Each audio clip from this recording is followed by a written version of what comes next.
अस्सलाम वालेकुम dear students. मैं हूं आपका फ़िज़िक्स टीचर और आज हम नाइन्थ क्लास की फ़िज़िक्स स्टार्ट करने जा रहे हैं और उसका आज पहला लेक्चर है पहले यूनिट का। ठीक है। और पिछली क्लासों में मतलब 8 क्लास में आपने पढ़ा है साइंस। तो साइंस जो हमारे पास होती है वो 3 हिस्सों में डिवाइड हो जाती है, मतलब बायोलॉजी, केमिस्ट्री और फिज़िक्स। जैसे ही आप मतलब नाइन्थ क्लास 8 क्लास के जो स्टूडेंट नाइन्थ में आ जाते हैं तो उनके लिए ये मतलब सेपरेट सब्जेक्ट बन जाता है, फिज़िक्स, केमिस्ट्री, बायोलॉजी ऐसा। तो इसलिए हम यहाँ पर बहुत से स्टूडेंट्स बहुत परेशान होते हैं, उनको ये सब्जेक्ट समझ में नहीं आता, तो उनके लिए ये न्यू भी है फ़ील्ड। तो हम यहाँ पर बहुत अच्छे तरीके से मतलब फ़िज़िक्स समझेंगे यहाँ पर, और आपको उम्मीद करता हूँ ये लेक्चर सुनने के बाद आपको भी अच्छे से समझ में आएगी। तो कहने का मकसद ये है कि हमारे पास जो सब्जेक्ट है फ़िज़िक्स, तो ये नाइन्थ क्लास का मतलब बुक है और हम पढ़ने जा रहे हैं Sindh text book board Jamshoro.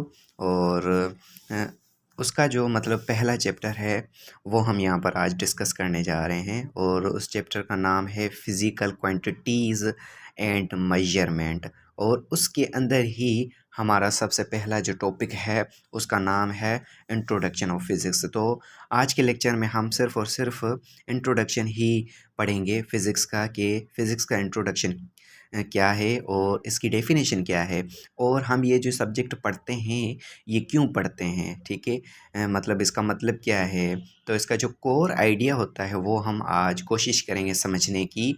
और नाइन्थ क्लास के जो स्टूडेंट हैं उनके लिए भी मतलब ये बहुत अच्छे से समझ में आए, मेरी यही कोशिश रहेगी। ठीक है। तो चलें हम स्टार्ट करने जा रहे हैं सब्जेक्ट फ़िज़िक्स, और उसके अंदर हम इंट्रोडक्शन मतलब इंट्रोडक्शन जो टॉपिक है वो हम सबसे पहले जो पहला हमारा टॉपिक है इस लेक्चर का और पहले चैप्टर का वो हम करने जा रहे हैं। तो हम अगर फ़िज़िक्स की जो डेफिनेशन हम देखना चाहें तो इसकी जो डेफिनेशन हमारे पास बनती है स्टडी ऑफ, इसकी जो डेफिनेशन है हमारे पास स्टडी ऑफ नेचर। ठीक है। तो इसकी डेफिनेशन हमारे पास फिज़िक्स की ये बननी चाहिए कि स्टडी ऑफ नेचर। अब हम ये देखें कि नेचर के अंदर हमारे पास बहुत से पैरामीटर्स यूज़ होते हैं, सही है। तो हम नेचर के अंदर सारे जो पैरामीटर्स यूज़ होते हैं उनको हम डिस्कस नहीं करेंगे। इसके अंदर जस्ट और जस्ट दो हमारे पास जो पैरामीटर्स होते हैं उनको हम डिस्कस करना चाहेंगे। वो हमारे पास होते हैं, एक का नाम है हमारे पास मैटर और दूसरे का हमारे पास नाम है एनर्जी। तो ये हमारे पास जो दो पैरामीटर्स हैं जो यूनिवर्स के अंदर हम ले रहे हैं, और अगर इनकी हम अगर स्टडी करना चाहें तो इसे हम कहते हैं फिज़िक्स। ठीक है। तो हम अब ये देखना चाहेंगे कि इसकी डेफिनेशन हमारे पास ये भी बन सकती है कि study of matter and energy is called physics.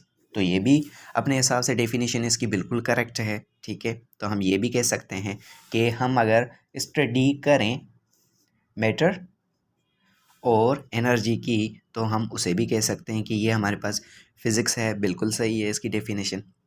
अब हम देखना चाहेंगे तो ये हमारे पास जो मैटर होता है ये चीज़ क्या होती है, और जो एनर्जी है हमारे पास वो चीज़ क्या होती है। हम अब मज़ीद इनको थोड़ा सा डिस्कस करना चाहेंगे कि ये पैरामीटर्स जो हम डिस्कस कर रहे हैं इनका मतलब क्या है, इसकी डेफिनेशन की क्या है, और इसका जो कोर आइडिया है हमारे पास वो क्या है। तो यहाँ पर हमारे पास सबसे पहले हम मैटर को डिस्कस करना चाहेंगे।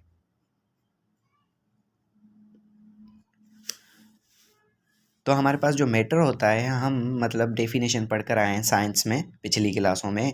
तो इसकी डेफिनेशन ये है कि वो हमारे पास ऐसी चीज़ जिसका कोई ना कोई वॉल्यूम हो और वो स्पेस भी ऑक्यूपाई करे। तो हम इसकी डेफिनेशन ये करें लिख सकते हैं कि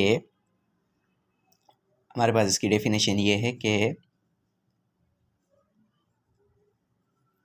वॉल्यूम हो इसका और इसका कोई ना कोई मास भी हो। जब वॉल्यूम होगा तो क्या करेगा, ऑक्यूपाइंग स्पेस, स्पेस ऑक्यूपाई करेगा।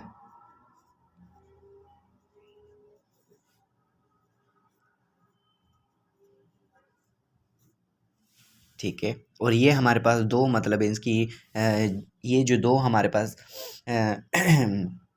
पैरामीटर्स हैं जो मैटर को अच्छे से डिफ़ाइन कर सकते हैं। उसके बाद हम आगे थोड़ा देखेंगे कि मैटर जो होता है हमारे पास, उसकी जो स्टेट्स होती हैं वो 3 होती हैं। वैसे तो ज़्यादा हो सकती हैं लेकिन मेन जो होती हैं वो 3 होती हैं। एक का नाम है, हम यहाँ पर स्टेट्स का ज़िक्र करेंगे तो स्टेट जो हमारे पास होती हैं वो 3 होती हैं। एक का नाम है सॉलिड, दूसरे का नाम होता है लिक्विड और तीसरे का हमारे पास नाम होता है गैस। ठीक है। तो सॉलिड जो होता है हमारे पास, उसका मतलब कोई ना कोई कलर होता है। आप ये कह सकते हो हैविंग अ कलर। लिक्विड जो होता है हमारे पास, उसका कोई कलर नहीं होता, तो हम ये लिख सकते हैं कलरलेस।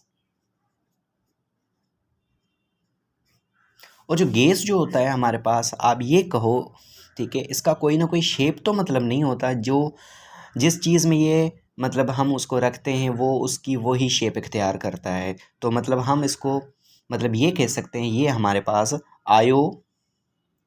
आयोनाइज्ड शेप होता है।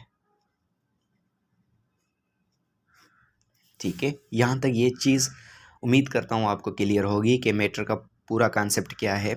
और उसके बाद हम देखना चाहेंगे कि एनर्जी क्या होती है।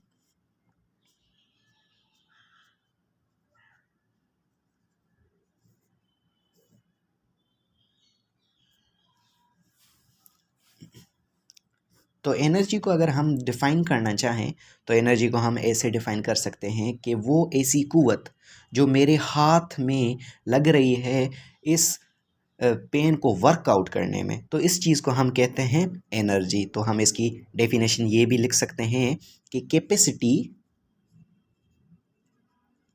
Capacity of doing work,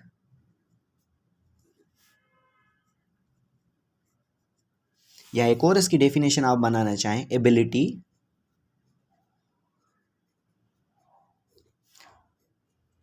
to do. दोनों का मतलब सेम ही है। तो ये हमारे पास एनर्जी को डिफ़ाइन करता है। और उसके बाद में अगर हम इनके टाइप्स देखना चाहें तो इनके टाइप्स हमारे पास बहुत से हो सकते हैं। एक होता है पोटेंशियल एनर्जी, दूसरा होता है हमारे पास, एक है हमारे पास पोटेंशियल एनर्जी, दूसरा इसका नाम है काइनेटिक एनर्जी, तीसरा हमारे पास नाम है इसका ग्रेविटेशनल पोटेंशियल एनर्जी। तो इसके बहुत से मतलब टाइप्स हैं। अब हम इसकी जो डेफिनेशन मतलब इस तरीके से इसको हम डिफाइन कर सकते हैं कि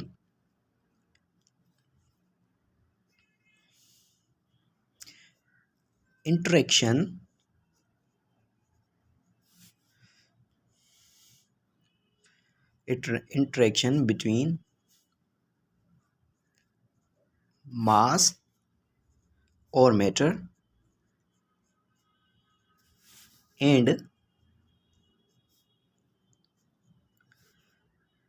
its energy। इसको हम मज़ीद इसको ऐसे हम समझ सकते हैं, इसकी एक और डेफिनेशन ये हो गई कि सपोज़ कर लेते हैं ये मेरे पास एक कोई ऑब्जेक्ट है, मतलब ये ऑब्जेक्ट है और जिस चीज़ पर हम इसको रखेंगे तो ये इसकी मतलब स्पेस भी ऑक्यूपाई करेगा और इसका कोई ना कोई मास होगा। तो इसको हम क्या कहते हैं? मैटर। ठीक है, तो इसको हम मैटर कहते हैं। तो ये जो हम मैटर कहते हैं मतलब ये एक किस्म का मैटर है। अब इस मैटर पर मेरे हाथ का जो वर्क है, इस मेरे हाथ की जो एनर्जी है, फिर वो किसी भी फॉर्म में हो, ठीक है, मैकेनिकल हो, मस्कुलर हो, जिस ही फॉर्म में एनर्जी मेरे हाथ में है वो इस पे लग रही है। और इसको लगने के बाद हमारे पास मतलब कुछ ना कुछ आउटपुट मिल रहा है। तो आउटपुट हमारे पास क्या मिल रहा है? हमारे पास ये जो राइटिंग मैंने यहाँ पर लिखी है ये हमारे पास आउटपुट मिल रहा है। तो इस आउटपुट को मिलने के बाद हम इसको एक और डेफिनेशन बना सकते हैं। यहाँ पर मैंने लिखा हुआ है interaction between mass matter and it's energy, के मतलब हम इस पर कोई ना कोई वर्कआउट कर रहे हैं और वर्कआउट करने के बाद इसकी जो एनर्जी कंप्लीटली कन्वर्ट हो रही है, कुछ ना कुछ आउटपुट हमें दे रही है, तो इस चीज़ को हम कहते हैं मतलब फिज़िक्स। और इसकी एक और डेफिनेशन जो मैंने अभी यहाँ पर डिफ़ाइन की। ठीक है, उम्मीद करता हूँ यहाँ तक हमारा जो लेक्चर है वो एंड हो चुका है। उम्मीद करता हूँ कि हमारा जो लेक्चर आज का है आपको अच्छे से समझ में आया होगा।